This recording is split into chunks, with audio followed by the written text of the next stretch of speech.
That is actually a good comparison here. The Accountant one was him being sort of the Henry Cavill Superman, and The Accountant 2 is what we perceive the James Gunn Superman to be. So he was Clark Kent and Superman, the Henry Cavill version in the first one, and here he's sort of the Superman, not really Clark Kentish, but kind of the lovable, likable, goofy, fun one. Uh, for what we perceive James Gunn's to be. So, yeah, that's sort of a comparison I'd make about these films. What's up, everyone? Jim Alexander here with Real Talker. And yes, I am going to be talking about an accountant, The Accountant 2. After nearly a decade since the original, the sequel is officially here. So, is it good? Does it continue the legacy? Or is it a disappointment? Check out the trailer and I'll let you know all about it. Good morning, Dreamboat. Could we discuss business now? Go. Do you like puzzles, Mr. Wolf? Ray King has been murdered. I need your help to finish the job he started. Well, how does this all connect? Most brains seek a pattern that's familiar. My brain doesn't work that way. All right, the highly anticipated Accountant 2 brings back the familiar cast and people behind it, of course, led by Ben Affleck and John Bernthal, returning for this one. So after almost a decade of wait for this one, it's been 9 years since the first movie, so it's been a while since the first Accountant movie. But how does this one stack up? So this movie has a following. Obviously, a lot of people enjoyed the first one. I am undoubtedly one of them. So what do we get here? So let me start out with this. This story is the first one was a origin story. This one, you sort of going into it, you definitely need to watch the first one to understand the characters and what's going on here because many of them return here. And it's a sort of a continuation. You shouldn't go into this movie sort of blindly for a first watch. You'll need to understand the first one and the relationships and all that behind it. But yeah, first one was a while ago, 2016, I believe was the release date. But let's do the good and the bad here. First of all, The Accountant 2 is a vastly different movie than the first one. It's really a whole different movie. The tone, the vibe, the feel is very different of this. It just feels like the first one was more of a sort of a pure, gritty, um, action thriller, a darker action thriller with some humor in it, of course, too, with the relationship with Anna Kendrick's character and the accountant here, Christian Wolf. But it was definitely a darker, more pure action thriller. Um, this one is a buddy comedy almost. It's a buddy comedy action thriller. Uh, a lot more comedic elements to it. Um, and it changes the mood and the feel of the movie. It feels like when you watch the second one, the first one and the second one, especially if you watch them sort of back to back, you're like, besides the characters here, this is a whole different movie concept. The thing, yeah, you get some action, but it's just a different movie. It's a different feel. It's not. It's a bold gamble here by Gavin O'Connor, the director, who returns also for this. So really, you have the whole, not only all the major players here back, but you have the director returning, Gavin O'Connor, and the writer, Bill Dubuque. So you think they'd sort of build on the first one, but they wanted to reinvent the wheel with this franchise, and it shows, and it feels that way.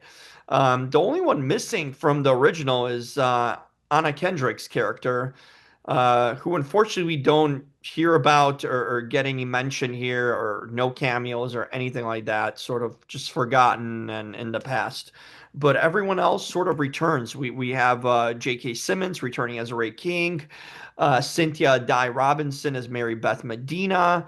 Allison Robertson is Justine. So you have a lot of film familiar faces here, sort of returning. You do have a new addition that wasn't in the first one, and that's Daniela Pineda plays Anais, sort of um, a vixen, a vixen slash Terminator, that femme fatale, really, that enters the equation, sort of guess replacing Anna Kendrick in a way, but not really, because the character is very different. So yeah, it just struck me how different this movie is. Now, it looks good. The fight scenes are great still. So, no worries when it comes to that. Um, but it's just different. The focus is more on the relationship here between the brothers, between Christian Wolf and his brother Braxton. And there's just a lot of shenanigans. It just half of the movie, it's just them goofing around and messing around and just having sort of shenanigans. And some of them is like them drinking on top of a trailer, basically having beers and just kind of having a brotherly chat and busting balls. Not a busting balls sort of thing here. So I give it sort of a buddy comedy feel to it. Then one scene is when they go to a country bar, and in LA, and the story takes place in LA here. The first one was in Chicago, so even the settings are different here of locations. But it's sort of we see Christian Wolf, trying to pick up a girl and do some line dancing, and it's charming and fun, but it's also goofy. Like the first one was a serious sort of a much more serious, pure action thriller, like, sort of had you at the edge of your seat, and this one is more of a sort of a likable, lovable Christian Wolf. And the first one was he was a sniper. He was an absolute killer. Um, Anna Kendrick's character sort of brought him out of his shell a bit, but he was still kind of stoic and sort of a Jason Bourne-ish. Here they're trying to make him more into this like likable, lovable teddy bear sort of that also is a killer. He doesn't do much accounting work here. The first one was sort of and I get it's an origin story, but the character loses a lot of what made him great and imposing and cool and badass. He's not as badass here because it just seems that he's not the accountant. There's no really focus here on him being accountant and doing the accountant work. Now he's just known as this sort of you know a for hire sort of a killer for hire, or a investigator sort of for hire. It just changes the who he is, really the essence of the accountant. He's not really the accountant anymore. In the first one, he was. He's, cooking books. He's doing accounting for people. It so made him cool because he was sort of a Clark Kent and Superman contrast. Here, it's just sort of a Superman that's trying to be likable, like the James Gunn apparently Superman versus the Henry Cavill. That is actually a good comparison here. The Accountant one was him being sort of the Henry Cavill Superman, and the Accountant two is what we perceive the James Gunn Superman to be. So he was Clark Kent and Superman, the Henry Cavill version in the first one, and here he's sort of the Superman, not really Clark Kentish, but kind of the lovable, likable, goofy, fun one. For what we perceive James Gunn's to be. So yeah, that's sort of a comparison I'd make about these films. Now, is it good? It's fun. It's fun. It is enjoyable. Some of this personality that we see come to life, It's cool and fun, and it give you some laughs and giggles. Like the chemistry between Bernthal and Affleck's really good. They do feel like real brothers. We get much more of this in this movie than we did in the first one. Obviously, they sort of connected later on in the movie in the first one, but um, yeah, it's I do like the back and forth between them. That was probably the enjoyable part of the movie. I think more of the police work here and sort of the investigative part goes to Mary Beth Medina as character. She did that in the first one too, but she was sort of trying to figure him out. Here she's sort of in charge, taking over, and a lot of the stuff between I didn't like. I like the chemistry between the brothers, but the stuff when they're kind of picking and messing around with Mary Beth Medina and sort of pranking her and doing these joke scenes, it was just too comical and sort of farce like. Like some of the scenes where she's got a body in her car and they're like messing with her and she's just pissed off and wants to drive away, and then she drives away and then she realizes she has a body and turns back and it's like all pissed at them. It just seems sort of clownish, like a lot of clownish behavior that we see here from these two, and it just doesn't seem serious. And the stakes here, when it comes to the plot, I sort of didn't understand it. So they bring the accountant back to find this family who's potentially trafficked or missing from Mexico, and it's a young kid and two parents, and I just didn't understand and really couldn't put it together why they were so important, why the accountant would come out of this sort of hiding or wherever he's been to to solve this, because the first one, the accountant was there to seek revenge on people who were close to him that were being, preyed on or targeted. Here, just like I don't understand the purpose and point of why he would want to put himself through this with his brother to sort of do this and go find some random kid in Mexico and supposedly his parents. And then we have the Anais character who's sort of thrown into the mix here as a villain, anti-villain, like a hero slash villain. We don't know what she is, but she's sort of doing her own thing on the side. She's sort of trying to find the same kid and people that Braxton and Christian are trying to do. So they're working sort of parallel but against each other. And when they come, and then they're trying to hunt each other. So there's a little bit of a plot mix up here with what's really going on here. Who's hunting who, and why do they want to find this kid and family? And it's sort of muddied around here. So yeah, this movie sort of has a personality disorder in a way.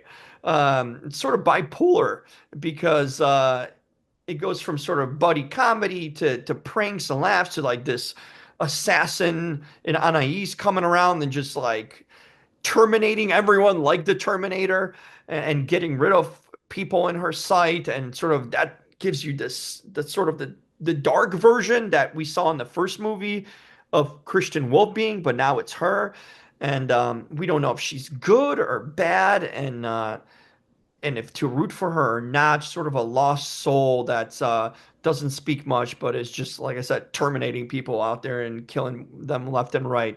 So yeah, the action is there, but it's blended in with goofy comedy. And that's kind of it. I mean, you'd think I hated on this movie. I found it enjoyable. I thought it was fun. And it had elements of action, of course, too. It just the storyline and plot was sort of muddied and confusing. Too many moving parts here. And like I said, they didn't sort of have a established identity. They really wanted to go for the comedy and the buddy sort of humor here, but also they wanted to keep the action too and some of the executions and serious parts. The first movie was a lot more clear. You knew the objective. You knew what was going on here. You appreciated the relationship here. Like they're trying to replicate the relationship he had with Anna Kendrick's Dana Cummings, I believe was her name, relationship, which was sweet and sincere and really cool and fun to see develop here with the brother stuff. And it's a whole different dynamic that he had with Dana that he does with Braxton. So, and I had the family tie-in with the father in the first one. This one doesn't have that. So I understood the direction, the purpose, everything was seamless and fit in the first one. Here it's sort of they try to, as do they do with sequels sometimes, try to make it, and Marvel's known for that, trying to make characters a lot more goofier and more fun and relatable and all that. But Christian Wolf was cool as what he is. He's autistic and sort of he doesn't get social cues, and they really sort of pun on this in a way, not to make fun of it or anything, but sort of like, ooh, look, he's coming out of his shell, he's line dancing, he's fun and cool and likable. I liked the first Christian because he was sort of awkward and you saw his sort of autistic side, but also it was hard for him to let people in, and he saw that relationship build with Dana Cummings, and it was special because he let her into his life, and then he showed how much he cared about her and looked out for her. Here, he's just sort of trying to be a fun dude and sort of being prickish at the same time. I don't know, and I just felt Ben Affleck's acting was a little off on this one too, just maybe a little forced. So yeah, there's that. Uh, like I said, the fun things, good parts is that you see a lot of the familiar faces back here. So that was cool that they sort of didn't, bring a whole new cast. They just basically replaced one character, but a lot of familiar faces back and the main actors. So that's a good part. I enjoyed some of the humor. The action was still good, so they had that, and that was fun. Another missing part here that on the negative side is that Mark Isham's score and soundtrack was outstanding on the first one. It gave a soul to the movie, a feel, a vibrancy. When you hear that, especially the main song last year, not last year, last movie had, um, that was so powerful. It was the Trial of Solomon Grundy was the song that sort of repeated itself, um, and it was great. And someone was calling me, and we don't have that in this one. So that was sort of the missing link here. That I wish they had that music that carried the movie. Here it doesn't really come through. I didn't notice the music or care for the music, so the gravitas wasn't there that the music provided in the first one. It's clear that the first movie was a lot better. Uh, it depends how you interpret and digest this movie because it's a lot different.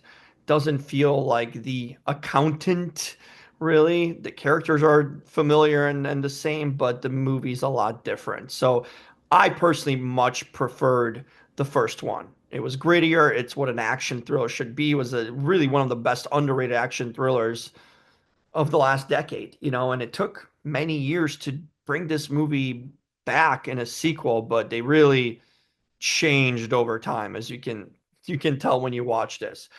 I recommend you check it out. Like I said, if you're a fan of the first one, just cool seeing these characters back on screen, but it does not measure up to the first one. So when you see in the trailers, like they try to punch it up in the trailers too, like, ooh, look how fun it is. And they gave all the sort of comedic and the buddy stuff in the trailers even. So there's purposely trying to pitch that to the audiences and viewers going to check it out. Like, look, we've gotten fun, and this isn't as dark and you know dark of a movie and serious of a movie. It's a lot more humorous and light.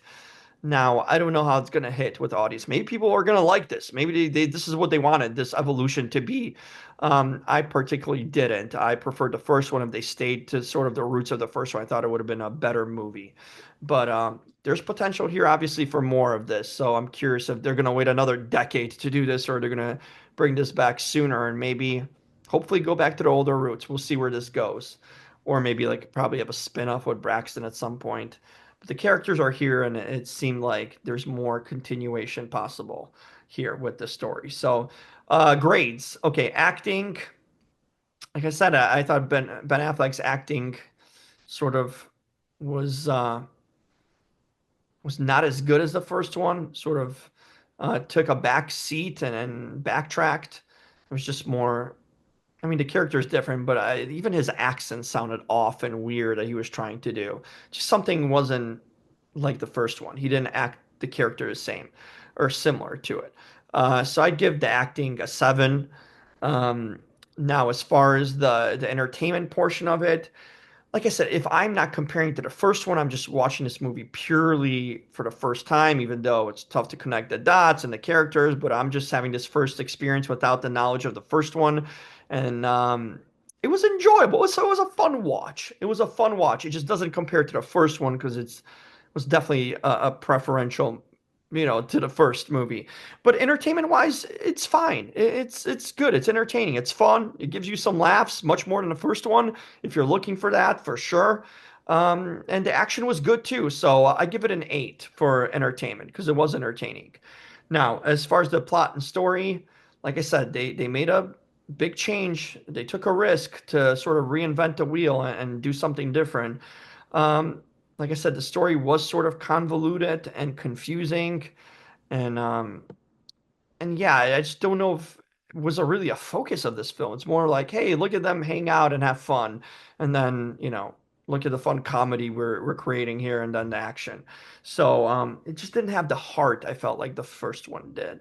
Um, so yeah, and sort of the capturing that the music captured you with the relationship between Dana was so fun and Christian Wolf. So plot story, I give it a 6.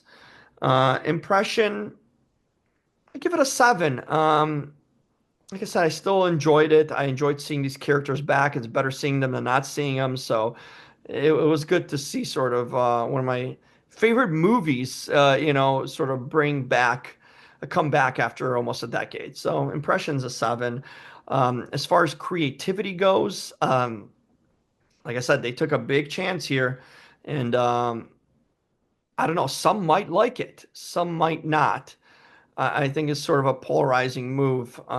They definitely tried to be creative here, so I'll give them points for that because they definitely could have gone with the simpler, established method. So I'll give them a 7 on that. Not that I agree on the creativity, but they were creative in trying to recreate this. So those are the scores, and this is the main score. This is what it is. So as you can see, not as good as the first one, but not bad either. So it's a solid watch. I'd still recommend you going to the movies to check it out because especially if you enjoy these characters and you like action movies. So there it is. That's The Accountant 2. Not much of an accountant, more sort of a buddy, brother comedy sort of thing with action. Okay, speaking of action, you can create a little bit of action by clicking that subscribe button. Takes a second, helps out a lot. So click on subscribe to get more of these things. If you like this, give it a thumbs up. Always appreciate it if you like this review. So give a thumbs up and comment. Did you see the first one and love it as much as I did? Did you see the second one? Are you excited about the second one?